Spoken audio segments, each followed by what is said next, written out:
Hail, adventurers, to the definitive recounting of the official lore of EverQuest Online Adventures, a story forged not in the real-world development of the game, but in the living myths and legends that echo across Tunaria. This is not a history of the software, but of the world within it.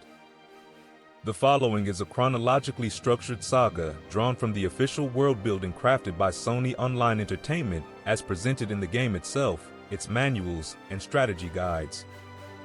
Here begins the tale of Norrath, of gods and mortals, of dragons and nightmares, of cities that rise and civilizations that fall. Chapter 1: The First Breath, Creation and the Elder Age. Before the stars shimmered, and before the world turned beneath the sky, there was only the Nameless. From this unknowable void came the first motion, the birthing of the gods.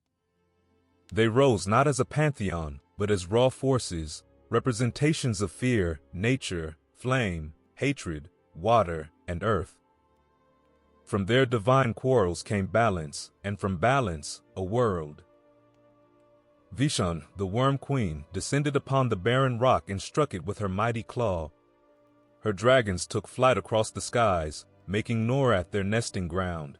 This was a declaration. The others answered. Tunaria sowed the forests and breathed life into the elves. Brel-Cerulus tunneled into the depths and shaped the dwarves and gnomes from stone and spark.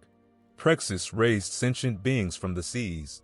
Rallos-Zek brought war into the world with ogres and giants, while Inaruk defiled Tunar's work, twisting elves into beings of hatred. Kha'Zix-Thul spread nightmares, infecting jungles with ancient terrors. The gods, seeing the chaos unfold, agreed on a divine edict. They would no longer interfere directly, and so began the Elder Age. Mortal races were left to forge their own destinies. Kingdoms were born.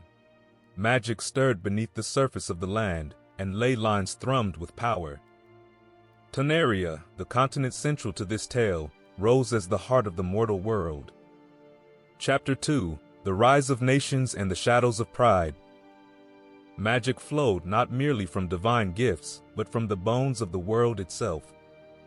Beneath the surface of Norrath, vast conduits of energy, called ley lines, intertwined like the roots of an ancient tree. These invisible rivers of raw magical essence coursed through the land, converging at focal points of immense power. Many of these nexuses became sites of great cities, holy temples, or arcane academies. Wizards, more than any other, were the first to study and shape this raw power. By mapping the ley lines, they developed teleportation circles, magical wards, and devastating elemental incantations. The most ambitious wizards could channel energy directly from ley lines, bypassing traditional rituals entirely, but at terrible risk. A misaligned tap could rupture mines, buildings, even the land itself. The wizard orders of Tunaria, chief among them the Obsidian Circle, the Crimson Star, and the Azure Conclave, devoted centuries to studying ley line convergence. To them, ley lines were more than power, they were the very memory of creation, recording the echoes of the gods' first steps and the song of Vishon's claw striking the earth. In the heart of Tunaria, great cities emerged. Kainos, noble and proud, upheld the ideals of law and truth. It was a city of gleaming towers, where paladins of Mars swore oaths beneath banners of gold. But beneath that purity lurked political ambition and ancient secrets, whispers of dark dealings and buried betrayal. Far to the east, Freeport festered. Built on trade, smuggling, and pragmatic survival, it became a haven for mercenaries and pirates. But even there, beneath the salt-stained streets, darker forces gathered, rogue necromancers, cults of discord, and long-forgotten horrors from before the truce of gods. To the north, Hollis stood defiant. It was a place of snow and spirit, where the bear, raven, and wolf tribes of the barbarians warred and mingled. They honored ancestors with rites of blood and fire, ever battling the gnolls that prowled their borders. In the high canopies and crystalline towers of face pyres, the high elves practiced art, arcana, and isolation. Their cousins, the wood elves, roamed the surrounding forests, tied to the rhythms of nature.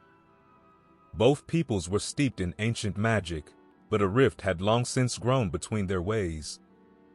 Deep within the mountains, the dwarves of Moradheim forged iron and pride.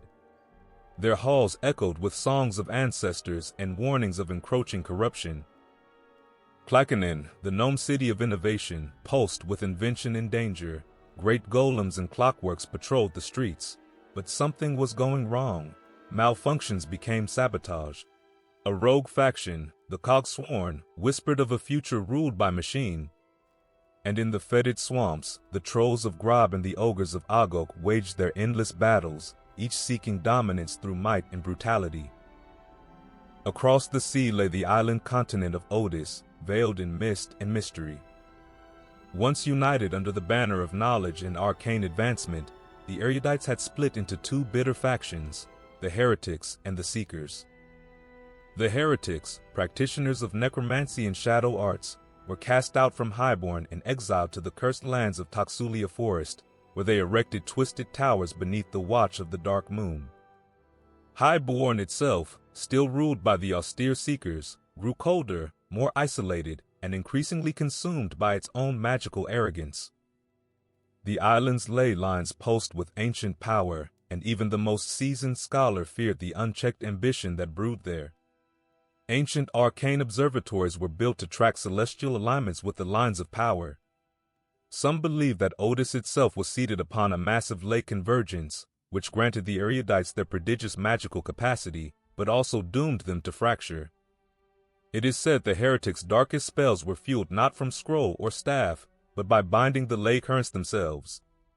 Whispers tell of arcane quakes that rippled through Odus when a heretical rite went awry, quakes that sundered the land and turned entire forests to ash overnight. Chapter 3: The Age of Adventure. The Age of Adventure dawned not with a trumpet, but with trembling. Magic fluctuated, rifts shimmered, the world's borders grew thin. Mortals, once proud and insular, began to journey beyond their walls. It was in this age that the shadowed men crept back into memory. These beings from the plane of discord, once thought myth, began to appear at the edges of vision. Where they walked, reality bent, portals opened, nightmares bled into waking life. Priests of discord, wearing crimson and speaking riddles, arrived in cities. Their message was clear: the gods are liars. Mortals must tear down the barriers of divinity. To aid them, they offered brands, artifacts that granted terrible power at the price of sanity. The vault of nightmares opened, an actual tier in the dream realm.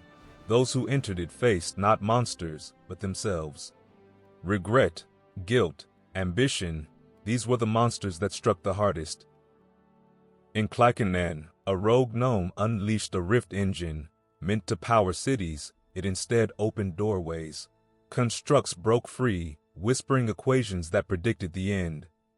The tainted Karana became a dead land, crops wilted, animals mutated, druidic circles fell into silence.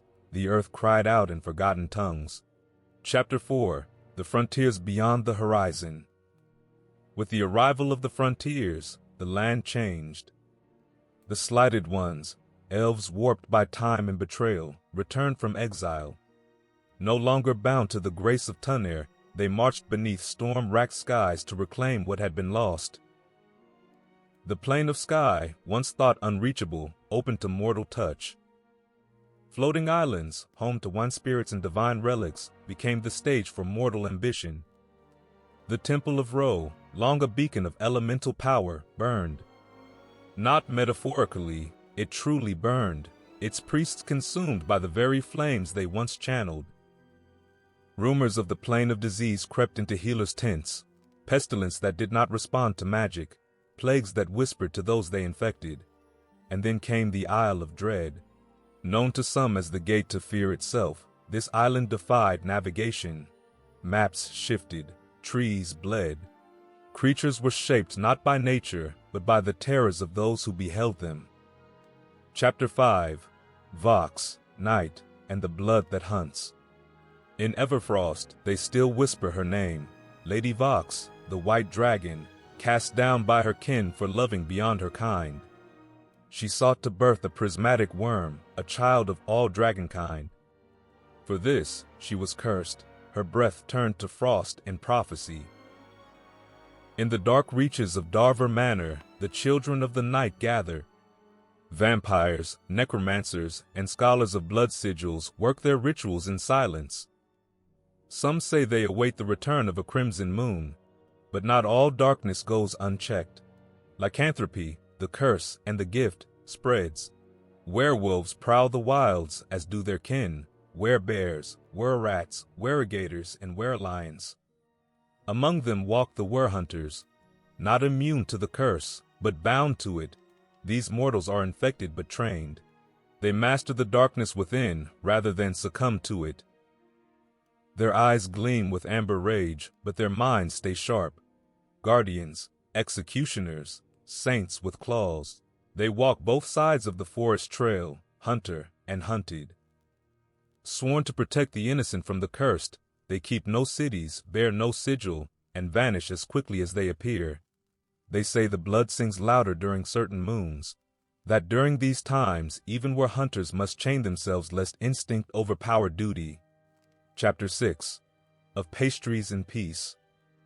Not all conflict is cataclysmic.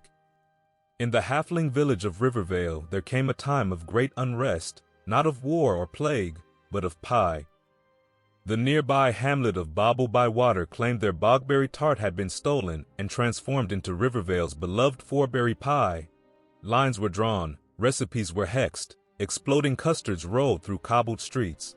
It is said a traveling ogre chef named Blarm the Flavor Brute judged the final duel. His enchanted apron, immune to both fire and frosting, remains on display in a forgotten bakery. And throughout it all, the luck watched. Not a god, not a spell. The luck is a presence, a force, a joke told at just the right time. A stumble that causes a missed arrow, a pie that lands where a blade would have struck. Halflings revere it, rogues gamble by it. Some whisper that the luck chooses champions, others say it simply likes a good story. You don't worship the luck, you just hope it's with you. Chapter 7. The Final Echoes.